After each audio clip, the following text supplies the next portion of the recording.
What does a skeleton use to call his friends? A telebone. That's all I got for now. Every day on this channel, we've been watching some Christian movies, but like scary Christian movies. But today will be a bit different. Today, we're going to watch an episode of Fire By Nite. On this channel, every now and then, we'll watch this awful, dare I say, god-awful TV show, Fire By Nite, from the 80s and early 90s. And they have a few episodes about Satanism. It's really just trying to scare people about Satanism. And so I wanted to bring on a homie and a comrade named DeadManAnimations, who is a Satanist. Satanists and Christians getting along. What is this, communism? Oh no. I'm excited. I watched a little bit of that show and I'm like, oh, this is going to be really fun. I grew up in the 90s. I was born 93, so early 2000s. And so I grew up with some like evangelical cringe, but then I found this show and I realized like, oh, I did not see the worst of it.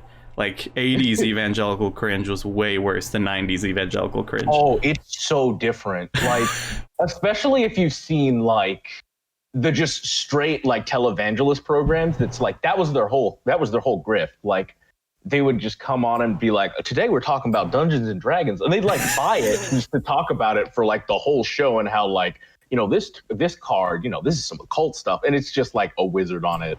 It's like doing something. And it's like, it's wild. Like the 80s was really different about it.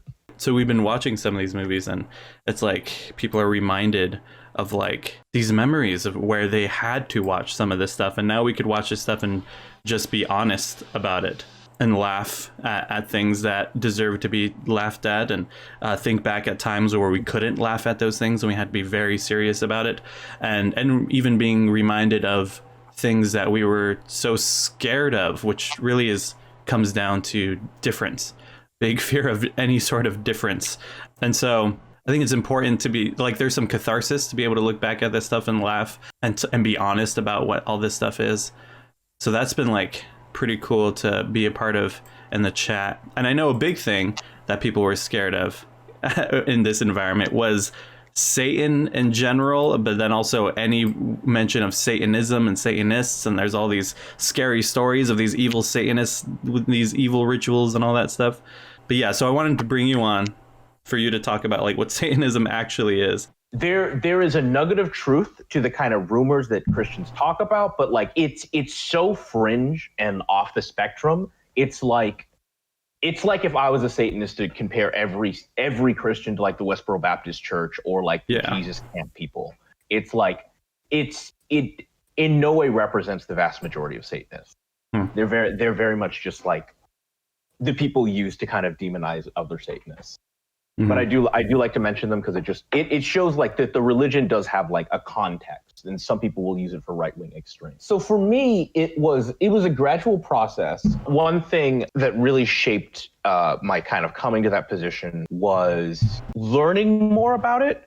A lot of Satanists say this, is that like Satanism is one of those religions where it's not something you are raised in or like converted to. It's definitely something that you have to personally feel like this is something I stand for and that you have personal convictions towards. And for me, that really came from my transition to being kind of like a Christian to eventually becoming a deist, because just going to church and kind of like reading the Bible, parts of it didn't really click for me, and just where I was at the time. And then when I eventually became an atheist, like I was kind of around the whole new atheist thing, but like my whole thing was like, yes, Islam has bad ideas in it. Yes, Christianity has bad ideas, but like the way they would talk about it was so off the like spectrum for me. So I always thought that was really weird. But I eventually came to Satanism because after reading the Satanic Bible and really learning about Anton LaVey, for me, I realized that like Anton LaVey is a flawed guy. Like you can talk about him as like this guy from the 60s who was a carny, who like worked for the police at some point and has like really right-wing ideas. Ultimately, he's a guy who was raised religious and came to this conclusion about his own like perspective, where it's like he wasn't just some guy who was like an atheist, but like he's part of this real tradition of people who had like maybe not traditional theistic beliefs, if not just outright atheist beliefs, but also had like a deep connection to spiritual practices and other things that were just seen as outside of what was considered Christian, and then taking that and making a real identity of, I am a Satanist. I define my religious practice and how I live my life kind of in antithesis with a lot of the contradictions and failures of Christianity. So these were people who like were the Christian church was against homosexuals and freedom of expression and all these different things. To be a Satanist, to say like, I have my own values and that I will take like personal responsibility for what my beliefs are. So like even in his Satanic Bible that has like a lot of really right-wing, obnoxious social Darwinism, is it? Even in that, it still says like, yeah, Satanists are materialists. It's about personal responsibility. No, we don't sacrifice animals. Like, it's very practical. And that since then, there have been just so many different iterations of what that means. And that the most modern interpretation is a satanic temple that did like the Baphomet statue and have generally been fighting for like secular religious rights in ways that really upset the kind of right-wing Christian groups. So for me, that's really what kind of changed my opinion about Satanism. The fact that like, not only is it a religion that encapsulates my own personal values, but the fact that it has so much room to be this spiritual space of just unpacking Christianity and to really like deal with what it is like a political force on different communities. And that's kind of how I came to Satanism. It's very much it's a religion where it not only encapsulates like my actual religious values, but also my political values because of how I relate to kind of the hegemonic Christianity, not the just day-to-day Christian who's just kind of doing their own thing. Yeah. I remember you saying before too that the way that Satanists relate with pagans as well, there is an inclusivity there. And yeah, can you talk about that too? So the short of it is like the term pagan, in most ways that it's utilized, it mostly just means non-Christian, but when it's used in a practical sense, it describes people who are not necessarily Wiccan, and because Wiccan is its own tradition and practice. And so pagans, they're like different occult practices. So that's like sometimes animism, sometimes it's a form of theology. But the idea is that it's kind of its own non-Western, sometimes it's Western, but usually it's non-Western religious practices. And where the overlap with Satanism is, the way that Satanism functions as a religion is it exists in kind of everything that Christianity tells you you're not supposed to do. Satanism is like, this is where you can have this freedom to do all that stuff. Where Christianity is like, black magic, whatever that means, is evil. Here is a space where not only can you practice black magic, but really have an understanding of what it means and really contextualize it in that way. So there's a lot of solidarity from pagan, Wiccan, and Satanists, even though there are some parts of the Wiccan community that are very against Satanists. They see them as people who do black magic. But that since we'd all be labeled heretics by Christians, it's very much one of those things where we practice similar occult ideas and they kind of stem from the same tree of tradition. So that's where the solidarity comes from, and that for Satanists, there is so much room to really choose, like, if you're going to be a theist and a Satanist, you know, what type of deity does that mean? Is it like an old Syrian deity, or like, is it like a modern idea? And there's just so much room to choose what it is you believe that gives you structure in your life, and that has a lot of overlap with what pagans do and what Wiccans do and other eclectic faiths. Yeah, that's really good. And the first time we talked was on a Camazot stream, like maybe a year ago. But I there's a guy at a church that I go to that's been like on somewhat of a similar journey as I have, and I was telling him about the conversation that we had and some of the things you were saying, and about combating Christian hegemony, and also the inclusivity of people who have been excluded by Christians. And then he was like really surprised. He had never heard anyone say anything about Satanism. He just heard it was bad, and he like was like really into it. And then his response was, "Is there such thing as like Christian Satanists? Because it sounds really cool." That's really funny. So yeah, but it's funny because it's like, I think Christians who think it sounds cool just need to be better Christians. And there's a part of my work that is also trying to combat like right-wing Christian hegemony and domination of the culture and colonization. And it's difficult. And what's funny is there are Christians who would throw me in that same category of heretic and Satan spawn and all that stuff. Like I've like grown up seeing that, like the certain preachers that were a little too open, a little too inclusive, are working for Satan. And it's so weird. And I think that's partly when people are like pushed out like that, what comes with that is a definite openness to other people who are pushed out. So it seems like I'm definitely open to hearing out Satanist perspectives, pagan perspectives, and any other faith perspectives. But I think I gotta be honest, that has come with the fact that I've been pushed out as well in several contexts. No, definitely. Yeah. It's one of those things where like Christianity isn't like a lot of religions in that how hegemonically dominant Christianity is puts it in this perspective where, you know, the rich billionaire can be a Christian and go to his mega Christian church, and you, just the person who's just like local community, has a small church, can also be Christian. And the canon kind of views them both as Christian, even though it's like they're diametrically opposed. These people don't have anything in common whatsoever.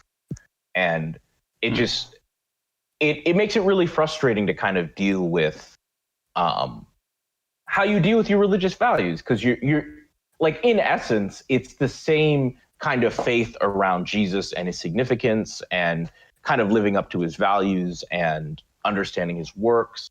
But that, like, what God's grace means is a completely different understanding if you're rich versus if you're poor. And like, especially with different political and class interest, like all that stuff. So it can be a real doozy, honestly. Yeah, definitely.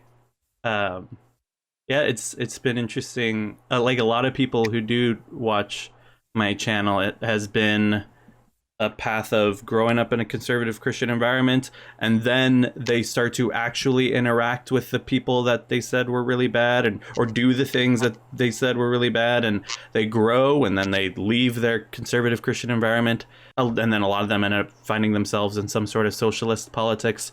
And now people are like a lot of people watching me are interested in some sort of religious and spiritual practice, and probably having something to do with Christianity. But it's like they want to do it way more healthier and responsible than what they did before. But a lot of that does involve like unpacking all these parts of ourselves that are antagonistic toward difference. And so there are some people who watch me, and they seem very open and inclusive and mature in a lot of ways in the way they now express their faith. But then they'll randomly be like, oh, but there's a bunch of people are still going to go to hell. Or they'll say, oh, but Satanism is still bad. And it's like, so it's like, oh, you still have things to unpack. And sometimes you don't realize it until it pops up and you have to confront it. Right. Was Satanism like feeling scary, though, like when you were younger, though, before you actually got into it? There's actually a funny story about that. Okay. When I was still, I would say, fairly Christian, this is when I was kind of losing my faith, because I think the one thing that really kind of moved me away from Christianity was the fact that, like, I didn't go to black churches. I went to like the more bourgeois kind of white-centered churches. And so, like, obviously the atmosphere was different, but I felt like, and I think this was also just because I was a teenager, like I went to church like all the time, and I knew the stories, and I didn't feel like I was really getting anything out of it. But this was also during the period of time where like I started really getting into metal music, and like there would be songs I really liked. And there's this band called Behemoth. They're like a Polish metal band, and they had a song on this album that like the album was really good, but they had one song that was called Christ Grinding Avenue, and it's a pretty definitively like anti-Christian song. And I remember like teenage me is like, this song is cool, but I cannot sing the lyrics. And just like I remember like listening to that song, and like when it got to like the main chorus, and I was like, yeah, but like, you know, Jesus loves me and all that other stuff. It was just like, Yeah, that was pretty much my relationship to it. It was very like, the Christian upbringing told me these things were bad, but the part of me that was enjoying it is like, it's kind of cool. I don't know why. right. That's so funny. Yeah, and I think it's funny to like think back at those times that it was so serious and uptight, and to look back and laugh and realize like I didn't need to be so serious and uptight about those things. There was nothing to be afraid of. Yeah, that's fun.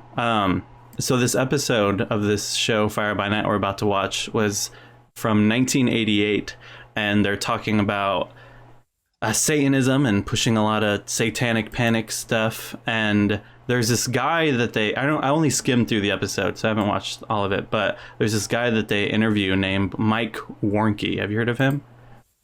No. He said his story was that he was in Satanism, and then he like rose in the ranks and was a high priest, and then he found Jesus and escaped, and then he became famous as a Christian comedian, and that kicked off his whole career, and he was touring around, and he was brought on all these Christian Satanism documentaries about like to be an expert on Satanism and the occult in general. And then he was exposed in the early 90s for lying about everything. Oh man, I'm looking him up now. I'm like, wow, this, because that's the other thing that was another really big Christian kind of narrative. I was in a satanic cult for years, and we did sexual orgies and sacrificed children and all this terrible thing. But now I'm a Christian, and this is my story. And like, I forget which Satanist said it. There was like they were talking about those stories. It's just like, I always found it fascinating that they would like tell you they did all these terrible things, and then don't worry, but now I'm a Christian, so I don't do that anymore. I feel like there should be some criminal charges. I feel like Yes, some of this guy's story would definitely needed some criminal charges.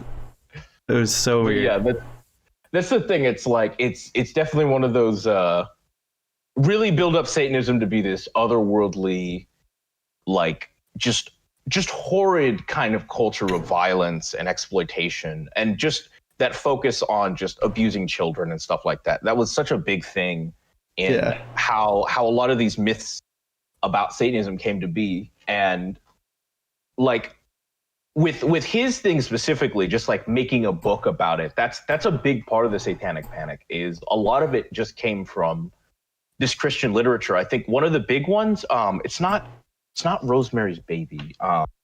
No, Michelle Remembers. That's what it's called. It's called Michelle Remembers. It was really popular. It actually, like, the person who wrote the book went on the Oprah Winfrey Show and talked about it. And the whole thing is like, it's a fictional book. None of it's true. And like, people were taking it very seriously and became part of like this real culture of like, yeah, you got to be careful. There's satanic cults out there, and they ritually abuse children. And it was a real part of like the Satanic Panic. Yeah. That's so interesting. I did not grow up in an environment where people were talking about these books or having these people come over, but it was clearly like I was living like the aftermath of the Satanic Panic. Absolutely. And so it's like people would say like, oh yeah, Satanists are having these like evil rituals, sacrificing, and then if someone were to ask, where'd you hear that? I'd be like, I don't know. I don't think they knew that the source was in these books. Or these specific people who would go around talking about this stuff. Yeah, but it was definitely like a way to grift get a book, and this guy used it to launch his Christian comedy career, which is so weird. I love how Dorian said it's the forerunner to the I left the left right-wing grifter. Oh no, for real. It really is. Yeah. It's so weird how we think that there was all this scary Satanist stuff happening all over. That's the narrative. And then you realize there's a few people who are like starting these stories and then touring around and going on all these shows and writing these few books, and those books are inspiring other books, but it's all has its origin in like a few people. And I've found that with a lot of like evangelical lies, where it's like Christians have always believed this, or this is how it's always been, and then you realize, oh, here's the couple people that started saying this the first time within just like 100 years or maybe 20 years or something like that. And yeah, it's interesting and mind-blowing to people when they realize the origin of certain ideas. Oh yeah, and the other thing too is specifically the Satanic Temple with Lucian Greaves. One of their big things is a part of these organizations called Grey Faction, and like one of their big projects is really investigating that history of what's known as satanic ritual abuse. And that's the whole here's some kid and they bring them in front of like a trained professional who basically leads the kid into saying, you know, did this person have you participate in a satanic ritual? And the kid's obviously like, well, no. And then the psychologist will just lead them down this path and just very much convince them that like, no, this actually did happen to you. And there's a bunch of people who either went to jail and never got out or got released. And like they had their lives ruined by that. And that one of the most fucked up thing about this entire period is to this day, it still affects the medical community. Like if you talk to people who are in psychology, there's an entire field that's still alive today that draws a lot of its conclusions about certain diseases purely based on the idea that satanic ritual abuse is a real thing.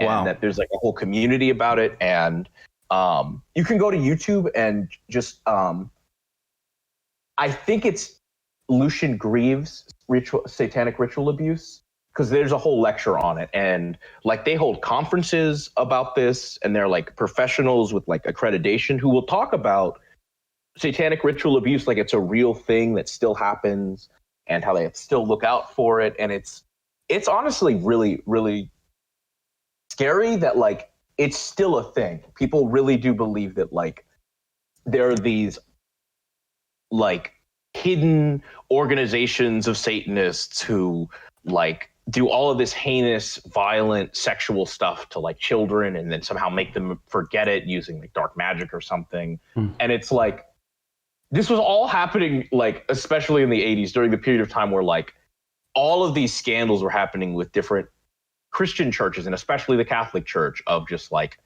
priest A or B doing just heinous things, and it appear in the news and then disappear, and then right next to it's like, oh, there's these Satanists doing this evil thing that has no evidence for it. And it's like, yeah, okay.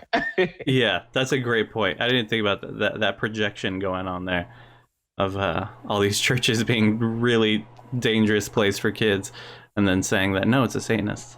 But is there any kernel of truth anywhere that they just blow up of like these rituals or even orgies? Like, is there like just the only nugget of truth is, and I only know this from the satanic people that I've talked to, is consenting adults who are in those satanic spaces, because it is like eclectic magical practices. They'll do sexual magic, so that's like they'll usually have like an altar or something and someone will be naked on it, and they might perform like sex or some type of sex act with some type of ritual. And it's very like, it's performative, and it's very much a spectacle that brings certain energies into that space.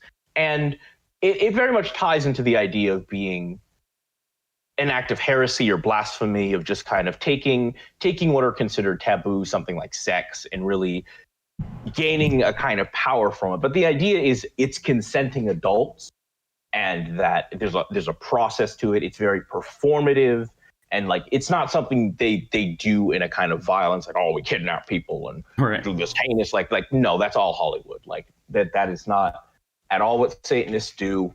And even if we were to find like that one off the spectrum fringe person who like does horrible stuff, like that person doesn't represent like the majority of Satanism. Just like I wouldn't say, again, like the Westboro Baptist Church, that's what all Christians are about, like, or like the far right, like neo-Nazis who are Christian, or even the Nazis themselves were Christian. Like I wouldn't say that like, oh, this is what Christianity is all about. Like, no, like these are obviously very distinct fringe examples that exist. And in the case of Satanism, like when you get that overlap of like far right ideology and reactionary ideas, you'll get that, but they in no way make up the majority. The vast majority of Satanists are honestly far more humanitarian because their values are so focused on the human experience and what that means, because that's a big part of Satanism, is the idea that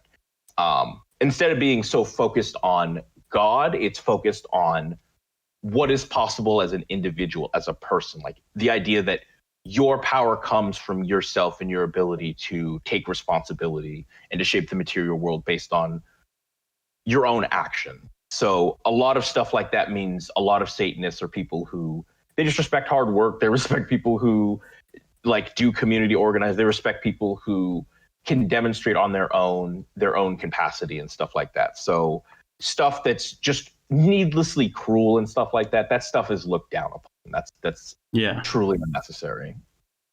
Yeah, and it seems like the random few stories of like someone doing terrible things and then being caught and says Satan told me, like that's like seems to be certain delusions maybe they have, but that would have stemmed from a Christian environment telling them about Satan, not a Satanist environment telling them about Satan, and that kind of plays into later delusions of saying Satan told me or whatever. Right, and that's like the other big thing about it too. It's like if you have like someone who is raised very strictly Christian and then like they just come into a position where they kind of just ideologically snap and go a whole 180 and do all this heinous stuff and say, the devil told me to do it. It's like, is that Satanism, or is that just the way in which they're expressing their Christianity and kind of like complete polar opposite? Yeah, exactly. I agree. Yeah. And even I feel like that's what Charles Manson was doing too. And I feel like Charles Manson is always brought up and like, this is what Satanists do. This is who they are. He's like the leader of it all. Yeah, that same with Richard Ramirez. People bring up him sometimes. Do you know? I don't know if you know that name, the serial killer Richard Ramirez. Yeah. Just a little bit. Like he famously like described what he was doing as satanic and like. Oh, I didn't know that part. Satanic. Oh yeah. He had like a upside down pentagram on his hand and would describe a lot of his actions as very satanic. But the thing is, he was raised in a very strictly Catholic home. Yeah. Before he started doing his murders and stuff. So for him, like again, it's that pendulum swing of being raised extremely Christian, then all of a sudden doing this huge 180 and kind of just enacting all of that in this really violent way. And again, that's in no way the majority of Satanists. Right. That makes sense. Yeah. If these people had Satanist friends, it probably would have gotten their act together. Probably get their ass kicked, to be honest. Yeah, that too. But yeah, so let's watch this thing.